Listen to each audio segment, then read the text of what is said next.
মানুষ তার পাপ দেখল, কিন্তু ঈশ্বর দেখলেন করুণা, এবং সেই করুণাই বদলে দিল। তুমি কি কখনো এমন কোনো ভুল করেছো যা মনে পড়লেই বুকটা যেন হালকা কেঁপে ওঠে, যা কাউকে বলতে ইচ্ছে করে না, কারণ মনে হয় মানুষ বিচার করবে, দোষ দেবে, হয়তো মনে মনে তোমার দিকে পাথর ছুড়বে? আজ আমি তোমাকে একটা গল্প বলবো, একজন নারীর গল্প যে সত্যিই ভুল করেছিল, কিন্তু তার ভুলের থেকেও বেশি ভয়ঙ্কর ছিল মানুষের রাগ, মানুষের বিচার আর মানুষের হাতে ধরা সেই ঠান্ডা পাথরগুলো। এক সকালে জেরুজালেমের মন্দির প্রাঙ্গণে যিশু শান্তভাবে মানুষকে শিক্ষা দিচ্ছিলেন। সবাই মন দিয়ে শুনছিল। ঠিক তখনই হঠাৎ একটা গোলমাল। কয়েকজন লোক একজন নারীর হাত ধরে টিনি হিচড়ে সামনে নিয়ে এলো। মেয়েটা হাঁপাচ্ছে, ভয়ে চোখ বড় বড়, মুখে ধুলো, চোখে জল, কিছু বলতে পারছে না, কিন্তু তার চোখ যেন চিৎকার করছে, আমাকে বাঁচাও। লোকগুলো যিশুর সামনে দাঁড়িয়ে বলল, গুরু, আমরা এই নারীটাকে ব্যভিচারের সময় ধরে এনেছি।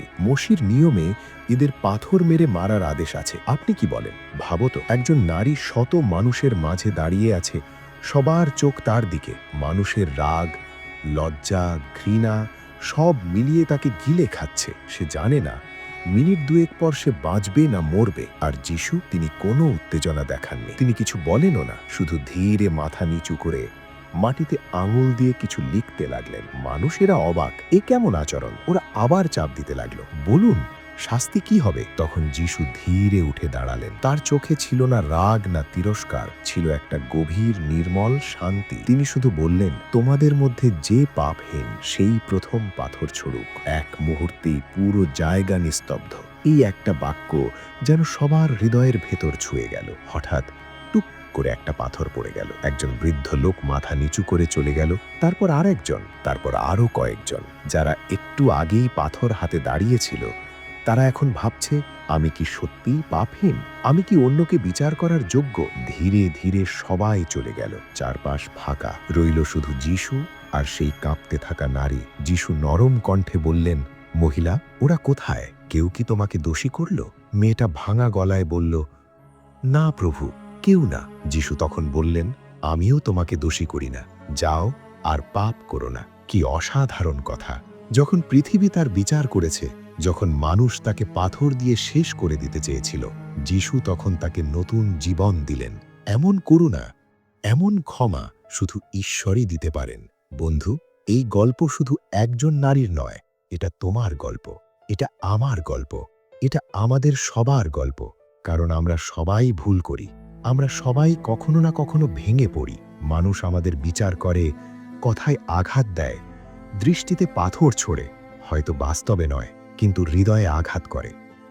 কিন্তু যিশু, তিনি তোমার দিকে পাথর ছোড়েন না, তোমার ভুলের জন্য তোমাকে ছুঁড়ে ফেলেন না। তিনি বলেন, আমি তোমাকে দোষ দেই না, ফিরে এসো, নতুন শুরু করো।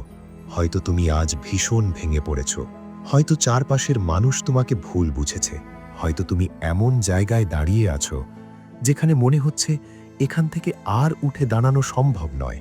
কিন্তু একটা কথা মনে রেখো, ঈশ্বরের করুণা তোমার যে কোনো ভুলের থেকেও বড়, যে কোনো ব্যর্থতার থেকেও বড়, তোমার অতীতের থেকেও বড়। মানুষ পাথর তুলতে পারে, কিন্তু যিশু হাত বাড়িয়ে ধরেন। আজও তিনি একই কথা বলেন, যে পাপহীন সেই প্রথম পাথর ছোড়ুক। তাহলে বলো, কে তোমার উপর পাথর ছুঁড়তে পারে? কে তোমাকে দোষ দিতে পারে? কে তোমাকে শেষ করতে পারে? যিশু যখন তোমাকে ক্ষমা করেন, তখন তোমার বিরুদ্ধে দাঁড়ানোর কেউ নেই, কারণ ঈশ্বর যেখানে আছেন সেখানে নতুন শুরু সব সময়ই সম্ভব। তুমি ভেঙে পড়নি, তুমি শেষ হয়ে যাওনি, তুমি ক্ষমাপ্রাপ্ত, তুমি মূল্যবান, আর তুমি আবার নতুন জীবন শুরু করতে পারবে।